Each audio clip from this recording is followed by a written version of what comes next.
Շնորհակալ ենք, որ եկաք տաղավար, մի քանի թեմաների կանդրադառնանք եւ այսպես մենք 3 ականատեսը եղանք այս պատկերի, հիմա կդնեմ տեսանյութը եւս մեկ անգամ, որպեսզի ժողովուրդը տեսնի, թե ինչպես է պատերազմից հետո բունկերում բախկված Նիկոլ Փաշինյանը մեղադրում արցախցիներից հենց այս պարագայում մեկին հերոսի դստերը փախել եք, չեք պահել, եւ իհարկե դրա պատասխանը ինքը ստացավ Այս ամենի հետ կապված ձեր տեսակետը եւ իհարկե նաեւ մենք տեսնում ենք այսօրերին իրենք նոր պատերազմով շանտաժ են անում ժողովրդին, ինչը նաեւ այսօր կրկնեց ըստ էության Արարատ Միրզոյանը եւս, եթե իրենք չլինեն, պատերազմ է լինելու, 4 պատերազմ են վերել ու դեռ խոսում են, որ մյուսները ընդդիմությունը կա պատերազմ է լինելու։ Շատ կարճ մի հատ այս պատկերը նորից տեսնի։ Եկել եք ստեղ ասում եք, վայ, բա մենք ուզում ենք վերադառնային, բա մենք Հայաստանի քաղաքացիների աշխատած միլիարդներ ենք ծախսել, որ դուք այնտեղ մնաք, բան չի չեք մնա։ Ես ձեզ հետ կխոսանք տես, ես տես կխոսանք ձեզ հետ տես, ու այս քարտեզի մասին տես համահարանքով չխոսանք, որև մեկը,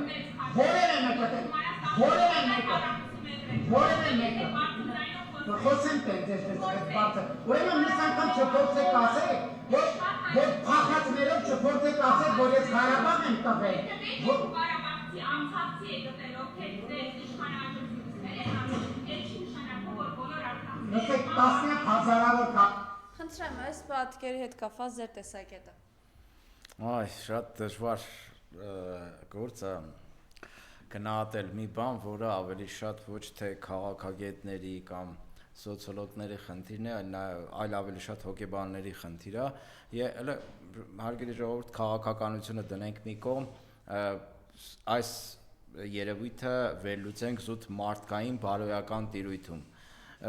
Ինչպես դուք գնահատեիք, երբ հանրային վայրում բազմաթիվ մարդկանց առկայությամբ հասուն տղամարդը հարձակվի, անպատվի, ագրեսիվ վերաբերմունք ցույց տա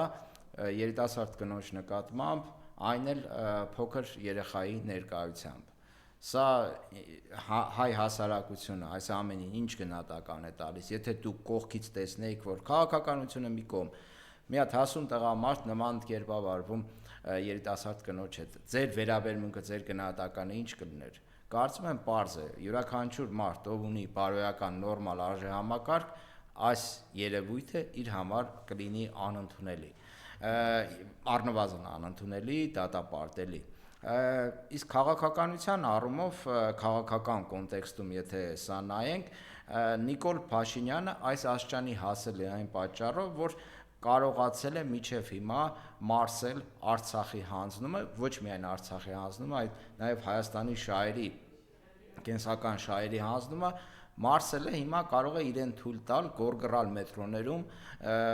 մարդկանց վրա, ում ընտանիքը մեծ վաստակ է ունեցել նույն Արցախի ազատագրման հետ կապված։ Բայց սա բարոյական հարթությունում։ Հիմա անդրադառնանք շանտաժին, որը շատ ավելի լուրջ է, քան կարելի է պատկերացնել։ Նիկոլ Փաշինյանը հասկանալով, որ կորցրել է հանրային աջակցությունը, մեծամասամբ կորցրել է, ես չեմ ասում ամենևին չունի հանրային աջակցություն, ունի շատ ցածր, որը ավելի քան բավարար չէ իշխանությանը մնալու, վերարտադրվելու համար, հետևաբար նա նստել, մտածել է, հավանաբար մտածել է Ալիևի հետ, կարող է նաև Էրդողանն է հուշել, թե ինչ անել, որպեսզի շանտաժով, ժողովրդի մոտ վախի ներարկմամբ հունիսի 7-ին թույլ շանս երևա իր վերարտադրության համար եւ անցել են փորձված մեթոդի կիրառմանը։ Ինչու եմ ասում փորձված, որովհետեւ Նիկոլ Փաշինյանը շանտաժով, արդեն վախեցնելով, ինքը հասել է օրինակ Տավուշում Ադրբեջանի պահանջների բավարարմանը։ Հիշում եք, չէ՞, Տավուշում, երբ սկսեցին այսպես կոչված սահմանազատման եւ սահմանագծման աշխատանքները,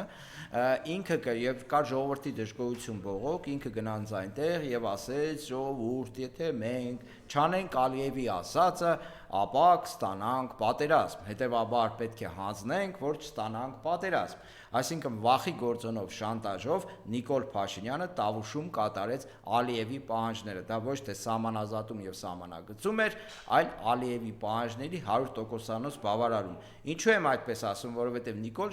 Փաշինյանը այն ժամանակ խոստացավ, որ այլևս սկսվելու է սահմանագծման եւ սահմանազատման աշխատանքներ։ Հարգելի ժողովուրդ, գնացեք հարց տվեք, դրանից հետո քանի սանտիմետր սահմանագծում եւ սահմանազատում է արել Նիկոլ Փաշինյանը Ալիևի հետ։ Ես ձեզ ասեմ 0։ Այսինքն Ալիևին պետք էր Տավուշից ինչ որ հատվածներ, նա ստացավ այդ հատվածները եւ Ալիևը խորապես թքած ունի սահմանազատման եւ սահմանագծման վրա։ Ալիևը խորապես թքած ունի Հայաստանի տարածքային ամբողջականությունը ճանաչելու վրա, որովհետեւ եթե խաղաղություն է հաստատվել, ապա Ալիևը թվով, ինչպես Նիկոլ Փաշինյանն էր գորգորում, չէ, որ մենք ճանաչում ենք Ադրբեջանի տարածքային ամբողջականությունը 80,000, չգիտեմ քանի 100 քառակուսի կիլոմետրի վրա, թող Ալիևն էլ թվով ճանաչի Հայաստանի տարածքային ամբողջականությունը, չի անում։ Ուստի Տավուշում հաջողությամբ այդ օպերացիան ավարտելուց հետո ինքը հիմա արդեն պատերազմով շանտաժ է անում հայ ժողովրդին, ասելով հայ ժողովուրդ, եթե ինչ չընտրեք, պատերազմ է լինելու։ Հիմա փորձենք հասկանալ, ինչքանով է հավանական Նիկոլ Փաշինյանի ասածը եւ ինչքանով է իրականությանը մոտ։ Նախ հասկանանք, թե ով է Նիկոլ Փաշինյանին ասել, որ պատերազմ է լինելու։ Ալիևն է նրա ականջին շշնջացել, թե Ալիևի հետ փորձն է հուշում, որ եթե ինչ որ բան ուզում է եւ չի տալիս, կամ մի քիչ ցկցկում է տալը, ապա Ալիևը պատերազմով հարվածում է իրենց գլխին։ Հավանաբար իրենց հաշվարկը հետևյալն է. հայ ժողովրդին պետք է վախեցնել, Ալիևից կարող են նաև ստանալ մեսիջներ այդ առումով, որ այո, կարող ես այդպիսի վախ ներշնչել քո ժողովրդի մեջ, եթե ձեզ չընտրեն, ապա ես պատրաստ եմ պատերազմելու եւ այլն, ու ըստ այդմ վախի մթնոլորտ ստեղծելով գոնե ոչ թե ստիպել Նիկոլ Փաշինյանին ընտրել, այլ ապաթիա քաղաքական ապաթիա ներարկել հասարակության մեջ, որ գոնե մասնակցությունը բարձր չլինի ընտրություններին եւ իր փոքր թիվը հանրային աջակցության փորձեն այդ փոքր մասնակցության պարագայում մեծ ներկայացնել։ Սա մեկ։ Երկրորդ, ինքը եթե խոսում է սահմանադրական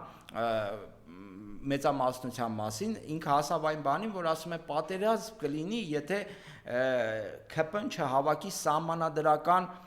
մեծամասնություն։ Դա ինչ է նշանակում։ Դա նշանակում է, որ Նիկոլ Փաշինյանը Ալիևին խոստացել է, որ այդ 1000 անգամ ինքն էլ է ասել այդ մասին, Ալիևն էլ այնտեղից ասել է, այդտեղ գաղտնիք չկա, խոստացել է, որ սահմանադրություն է փոխելու։ Եվ դրա համար պետք է սահմանադրական մեծամասնություն։ Հետևաբար Ալիևը իբր շանտաժ է արել Նիկոլ Փաշինյանին, Նիկոլ Փաշինյանն էլ իբր պատերազմով շանտաժ է անում հայ ժողովրդին, որ հայ ժողովուրդ, եթե օրինակ ասենք սահմանադրությունը չփոխեք, պատերազմ է լինելու, ինչպես հիշում ենք, հիշեցի, չէ՞, Տավուշում հողերը չեք հանձնում, պատերազմ է լինելու, իսկ Ալիևի պահանջները որտեղ են վերջանում, արդյոք վերջանում է սահմանադրություն փոխելով, ոչ, որովհետև Ալիևը 1000 անգամ հայտարարել է, որ իրենց ստրատեգիական նպատակը Արևմտյան Ադրբեջանն է, հարգելի հայ ժողովուրդ։ Եթե դուք ուզում եք ապրել Արևմտյան Ադրբեջանում, ապա կարող եք ընտրել Նիկոլ Փաշինյանին, որը ձեզ կբերի Արևմտյան Ադրբեջան։ Ալիևի կողմից պատերազմի սպառնալիքը կլինի այնքան ժամանակ Նիկոլ Փաշինյանի պարագայում, միջև ինքը չստանա Արևմտյան Ադրբեջան, միջև 300,000 ադրբեջանցի չբնակեցնի Հայաստանում, միջև Հայաստանի սահմանադրությունը իր քիմքին հաջող չփոխի։ Այսինքն զիջումներ միջև Արևմտյան Ադրբեջան։ Հարգելի ԿՊԱ-ականներ, հարգելի համակիրներ Նիկոլ Փաշինյանի կամ ոչ այդքան հարգելի,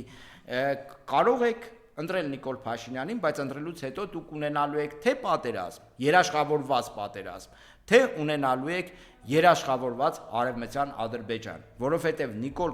Փաշինյանի քայլերի քաղաքական վերլուծությունը հանգեցնում է դրան, այլ տարբերակ հնարավոր չի։ Իսկ դուք ինչքան եք պատրաստ իջել։ Մյուս օրը որ Ալիևը եկավ ասեց, այ եթե Սևանը չտակ պատերազմ եմ անելու, ինչ է հանելու եք Սևանն եք տալու։ Այն մյուս օրը եթե եկավ ասեց պատերազմ եմ, եթե Սյունիքը չտակ պատերազմ եմ անելու, ինչ է հանելու եք Սյունիքն եք տալու։ Եվ ինչ, ասենք, այդպիսի մի մղձավանջային իրավիճակ պատկերացնենք, որ Նիկոլ Փաշինյանը 26 թվականին ընտրվել է, ապա 31 թվականի ընտրություններին Քարոզարշավին Նիկոլ Փաշինյանը իր դոշին խփած ման կկա այդ արդեն ոչ թե Հայաստանի քարտեզը, այլ Երևանի ուրվագծով քարտեզը, կասի այ էս մեր իրական Հայաստանը, բայց կասկածում եմ, որ եթե Նիկոլ Փաշինյանը այդպիսի մի հրաշքով, չգիտեմ ինչով ընտրվի, մենք 31 թվականին Հայաստան կունենանք եւ դրա տեղը գրած չի լինի Արևմտյան Ադրբեջան։ Հետևաբար այն շանտաժը, որը Նիկոլ Փաշինյանը անում է ելնելով իր վարած քաղաքականության անպտուղ, անարդյունք քաղաքականության վերլուծության մեկնակետից, այսինքն ինքը իրեն պատկերացնելով հասկանում է, որ ինքը հակադրելու ոչինչ չունի Ալիևին, բանակը թուլացրել է, բանակը չի վերականգնել, ուշքի չի եկել, ուժային ռեսուրս չունի, ուժային բալանսը խախտված է, աշխարհում մնացել է Հայաստանը միայնակ, ոչ արևմուտքն է իրեն աջակցում, Հայաստանին աջակցում, Հայաստանի շահերի տեսանկյունից, ոչ Ռուսաստանը ռազմավարական դաշնակցի հարաբերությունների մակարդակի հարաբերություններ են այստեղ, ոչ Ասիայում, ոչ Եվրոպա, Արևմուտքում որևէ աջակից չունի, մնացել է միայնակ Հայաստանը, հետևաբար այս պարագայում ինքը դառնալու է Ալիևի համար բոքսի տանձիկ, կոպիտ ասած, կներեք այս արտահայտությանս համար, եւ Ալիևը իրենից, իր նման ղեկավարից ստանալու է այն, ինչ սիրտը ուզում է։ Հետևաբար, երբ որ որակը փոխվում է Հայաստանում իշխանության, Ալիևը չի կարողանալու իրեն թույլ տալ լկտի անալ այդքան, չի թույլ տալու իրեն սպառնալ պատերազմով, որովհետև օրինակ Մայր Հայաստանը այս իրավիճակում ինչ մենք քննադատում ենք Նիկոլ Փաշինյանին, ասելով, որ ինքը պատերազմի երաշխավորված պատերազմի կուսակցություն է, իր քաղաքականությունը վերջի վերջո հանգեցնելու է պատերազմի, հանգեցնելու է Հայաստանի արևմտյան Ադրբեջան դառնալուն։ Լավ, ինչ ենք առաջարկում մենք այս իրավիճակում։ Մայր Հայաստանը առաջին անգամ Անդրանիկ Թևանյանը հնչեցրեց այս գաղափարը, որը ես ուրախ եմ, որ մեծ տարածում է գտել ընդդիմադիր շրջանակներում երաշխավորված քաղաքականության մոդելը։ Ինչ է նշանակում երաշխավորված խաղաղություն։ Երաշխավորված խաղաղությունը առաջին հերթին Հայաստանի ռազմական պոտենցիալի վերականգնումն է, ուժերի բալանսի վերականգնումն է։ Բանակը պետք է բերվի այն մակարդակի, որը կարողանա ապահովել Հայաստանի անվտանգությունը, սպառազինությունների առումով, մարդկային ռեսուրսի առումով, տնտեսություն այդ թվում նաև շատ կարևոր գործոն է բալանսի վերականգնման առումով։ Առաջինը դա երաշխիքը խաղաղության, դա Հայաստանի ռազմական պոտենցիալն է։ Երկրորդը երաշխավոր է, չկա երաշխավոր Հայաստանի եւ Ադրբեջանի միջև։ Մենք ունենալու ենք մի իրավիճակ, երբ Ալիևը պահանջելու է եւ ստանալու է, պահանջելու է եւ ստանալու է։ Իսկ երաշխավորի դեպքում արդեն իրավիճակը փոխվում է։ Այստեղ մենք կոնկրետ ասում ենք, երաշխավոր տեսնում ենք Ռուսաստանին, առաջին երաշխավոր։ Դեմ չենք նաեւ ընդգրկվել Եվրոպայից ներկայացուցիչներ, Միացյալ Նահանգները, Չինաստանը, եթե համաձայն են ստորագրել երաշխիքների տակ, խնդիր չկա այս առումով, բայց առաջին երաշխավորը պետք է լինի Ռուսաստանը այս իրավիճակում։ Հիմա կասեք Ռուսաստանը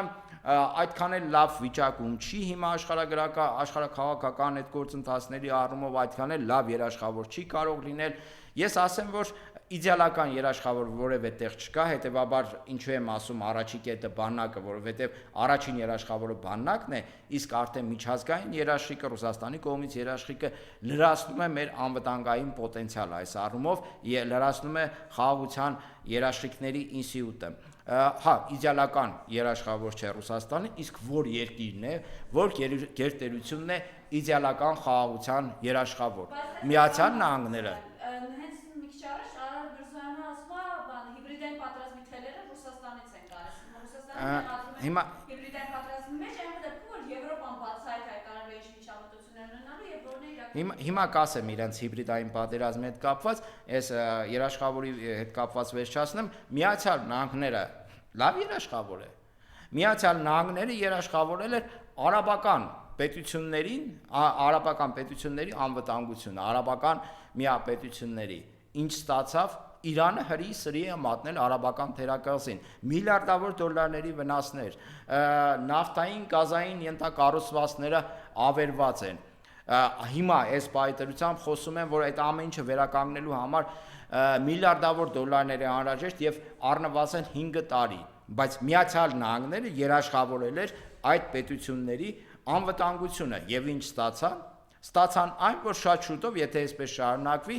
արաբական շեյխերը կարող է Բենթլիներից իջնեն, վերադառնան ախտեն ուխտերին, սկսեն ուխտերով ման գալ, Միացյալ Նահանգների երաշխիքների շնորհիվ։ Հիմա հիբրիդային պատերազմի հետ կապված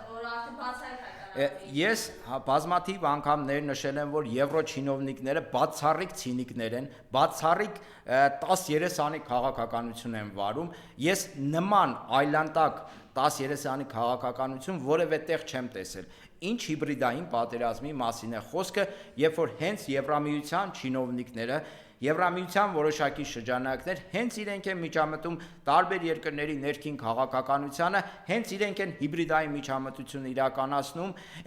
իրենք են աչք փակում Նիկոլ Փաշինյանի ռեժիմի այլանդակությունների վրա, ժողովրդավարության, մարդու իրավունքների, չգիտեմ, խոսքի ազատության սահմանափակման բոլոր առումներով աչք են փակում գեղեցիկ ժպիտներով, հիբրիդային պատերազմ միլիոններ են տալիս, որ Նիկոլ Փաշինյանը հիբրիդային պատերազմի դեմ պայքար, այդ ինչ հիբրիդային պատերազմ է, կոնկրետ ինչ դրսևորում ունի, այդ ձեր մուտիլովկաները, որ տարբեր տելեգրամյան ալիքներով տարածում եք, թե չգիտեմ ռուսական որ գեներալը ում կանչեց ինչ ասեց, բացարձակ խառնակցություն, դա անում են հիմնավորելու համար իրենց միջամտությունը այն դեպքում, երբ Եվրամիության անդամ երկրների դեսպանները, արտաքին գործերի նախարարներ ընդամենը 1 տարի առաջ կամ ավելի քիչ մասնակցում էին Թբիլիսիում, մեր հարևան Թբիլիսիում հակակառավարական բողոքի ակցիաներին, պահանջելով կառավարության հրաժարականը, կառավարությունից օրինական ընտրված կառավարության հրաժարականն էին պահանջում, կառավարությանը այլ պահանջներ էին ներկայացնում։ Հիմա պատկերացրեք, եթե Ռուսաստանի Դաշնության դեսպանատան պահակի հորքուրի տղեն մասնակցի Հայաստանում ինչ-որ բողոքի ակցիայի ընդդիմությունից, ԿՊԱ-ականների ուշքը կանցնի, եվրոպացիների իրենց մայկաները կճղեն, կասեք, տեսեք ինչ է կատարում, բայց իրենց դեսպանները, որ Թբիլիսիում մասնակցում են հակակառավարական միտինգների, իրենց նախարարները, որ Թբիլիսիում մասնակցում են հակակառավարական միտինգների, ձայն չեն, դա հիբրիդային պատերազմ չի, հարգելի եվրոպացիներ։ Այս ինչ 10-30-ության դրսևորումներ է։ Այս ինչ այլանդակ դուք թկած ունեք եվրոպական արժեհամակարգի վրա, դուք թկած ունեք ֆրանսիական լուսավորության գաղափարների վրա, դուք հեռացել եք եվրոպական արժեքներից այնքան, ինչքան, ասենք, այստեղ խոզը տուրնիկից կսազեր, բայց չեմ ասի, լավ էդի, ամեն դեպքում դուք հասել եք այն մակարդակին, որ ձեր շահերի սպասարկման տեսակետից ոտքերը սրբում եք բոլոր արժեքների վրա, դա լինի մարդու իրավունքներ, խոսքի ազատություն, չգիտեմ, միջազգային այլ տիպի իրավունքներ, ու հիմա դուք խոսում եք հիբրիդային պատերազմի մասին, դուք Նիկոլ Փաշինյանին գովերգում եք որպես ժողովրդավար լիդերի մարդու, ով կարող է SMS-ներով բարձրագույն պաշտոնյաներ։ Ժողովրդավարության մասին լսեք, հենց նոր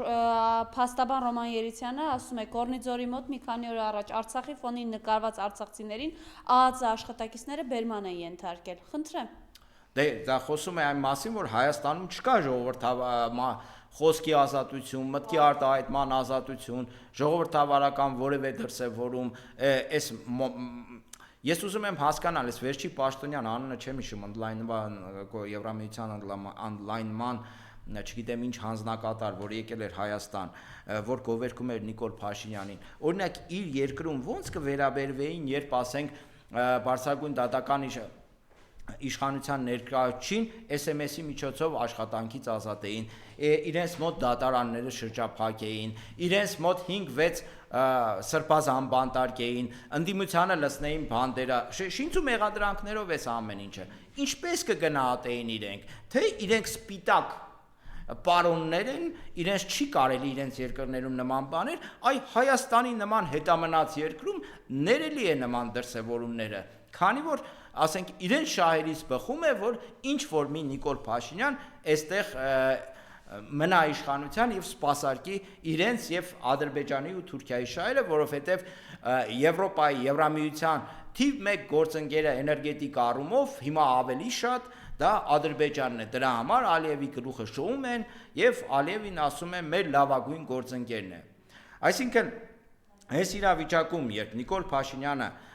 սպառնում է պատերազմով, այդ մարդը հայ ժողովրդին պատերազմի ակրավ լինելով հանդերձ, Հայաստանի գլխին 4 պատերազմ բերելով հանդերձ, Հայաստանը մարդկային ու տարածքային կորուստների հանգեցնելով հանդերձ, ինքը խոսում է վերահաս պատերազմի մասին, սեպտեմբեր, հունիս, հուլիս, չգիտեմ ինչ, սահմանադրությունը չփոխենք պատերազմ է լինելու, հարգելի ժողովուրդ, չտրվեք այս շանտաժներին, Նիկոլ Փաշինյանը կուզենար, որ այդպես լինի, շատ կուզենար, նույնիսկ ես չեմ բացառում, որ ինքը կարող է խնդրի Ալիևին, որ մի հայտարարություն անի այս առումով իրեն օգնելու համար, բայց աշխարհը չոպով ծածկած չէ, ես ասեմ, Ալիևը ինքնագլուխ չի կարող պատերազմ սանձազերծել, իսկ ընդդիմության հաղթանակի դեպքում մենք ունենալու ենք բավարար երաշխիքներ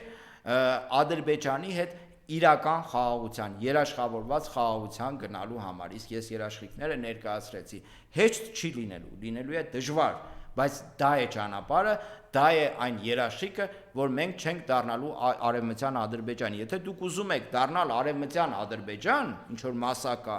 ապա խնդրեմ, ընտրեք Նիկոլ Փաշինյանին եւ նա բարեհաջող անունը կարող է մնալ Հայաստան, Էրմենիստան, բայց բովանդակությամբ ինքը կլինի արևմտյան Ադրբեջան։ Եվ դուք հավանաբար այստեղ չեք ապրելու։ Ինչպես շատ նիկոլականներ, ովքեր Նիկոլ Փաշինյանին երկրպագում էին 2018 թվականին, թողեցին, հեռացան։ Ինչպես շատերը Վլադիվոստոկից մինչև Լոս Անջելես նստած օտար երկրներում Facebook-ով Նիկոլ Փաշինյան են փառաբանում, դե այդքան եթե լավն է, եկեք այստեղ ապրեք, ձեզ ինչն է պահում, եթե գտնում եք, որ Նիկոլ Փաշինյանը ամեն ինչ ճիշտ է անում, եկեք այստեղ ապրեք։ Այսինքն Մայր Հայաստանի առաջարկը այս առումով երաշխավորված խաղաղության, դա միակ այլընտրանքն է Նիկոլ Փաշինյանի երաշխավորված պատերազմին։ Այլ հարցն է, եթե այսպես ամփոփենք, ամեն դեպքում մենք տեսնում ենք այս իր ջղաձգումները, ընկնավորված վիճակը, ինքը ըստ էության առերեսվել է իրական պատկերին, իր վարկանիշի, սա որքան շարունակական լինելու, տեսեք, ինքը ունեցավ այս տարվա սկզբին սոցհարցումների տվյալներ, որտեղ իր ռեյտինգը խայտառակ ցածր վիճակում էր։ Հետևաբար փորձեց փրկել իրավիճակը հանրային դաշտում շոուներ կազմակերպելով, որ տեսեք, ես էլ հանրային աջակցություն ունեմ։ Դրա համար կուսակցական, չգիտեմ ինչ քարոզարշավ, ներքին քարոզարշավ անունը դնելով, ինքը ավտոբուս ստեղծեց ուրախ ավտոբուս, այդ ուրախ ավտոբուսով հիմա փորձում է տարբեր մարզերում շոուների միջոցով, կազմակերպված շոուների միջոցով, շատ դեպքերում նաև դերասանների, ես համոզված եմ հիմնական մասը ինչ որ ձև մոտիվացված մարդիկ են, այդ մարդկանց միջոցով փորձում է ցույց տալ, որ ինքը ունի հանրային աջակցություն, ժողովուրդը ամեն ինչ կորած չէ, նաև իր թիմին է դա, իր թիմի համար է դա անում, որովհետև հասկանում է, որ հենց զգացին, որ թագավորը մերկ է, քաղաքական առումով այլևս վերջացած է, Նիկոլ Փաշինյանի իշխանական բուրգը մի քանի վայրկյանվա է փլուզվելու։ Հետևաբար նա այս թատերական բեմականացումը անում է այն բանի համար, որպեսզի ցույց տա, տեսեք, ես հանրային աջակցություն ունեմ, բայց դա խաղաղության, իր բերած խաղաղության նման շոու է, բանը կա, այդ թաղանթը կա, բայց տակը դատարկ է, որևէ աջակցության մասին խոսք լինել չի կարող, լուրջ աջակցության, էլի, եւ դա կարող եք նկատել, հարգելիներս, երբ իրական մարդիկ, իրական խնդիրներով մոտենում են իրենց, ինչպես ասենք նույն բանում եղավ մետրոյի մեջ տեղի ունեցավ, ճիշտ է, այդ մարդը չէր մոտեցել, ինքն էր մոտեցել, բայց հենց սցենարից մի փոքր շեղվում են, մի անգամից հայտնվում են շատ տհաճ իրավիճակի մեջ, մի անգամից հասկանում են, որ ժողովուրդը իրենից եւ ԿՊԱ-ներից զզվում է։ Հետևաբար այս շոուների հիմնական նպատակը ցույց տալ, որ ինքը ունի հանրային աջակցություն եւ հնարավորություն ունի իբր հունիսի 7-ին վերարտադրվելու, բայց ես ձեզ վստահեցնում եմ, որ հանրային աջակցության տեսանկյունից Նիկոլ Փաշինյանը չունի այդքան շատ հեռու է այդ վստահության մակարդակը ունենալուց, որը իրեն թույլ կտա վերընտրվել հունիսի 7-ին։ Իրեն կարող է փրկել կամ չփրկել, օգնել այս իրավիճակում Ալիևը, Էրդողանը, եվրոպացիները իրենց արագ արձագանքման, չգիտեմ, ինչերով, այսպես չագերտավոր զորքերով լցվելու են Հայաստան, միջամտելու են Հայաստանի ներքին գործերին, բայց ես վստահ եմ, որ հունիսի 7-ին Հայաստանի Հանրապետության քաղաքացիները իրենց վճռական մեժումն են ցույց տալու Նիկոլ Փաշինյանին կարմիր քարտ են ցույց տալու եւ ԿՓՀ-ականներին։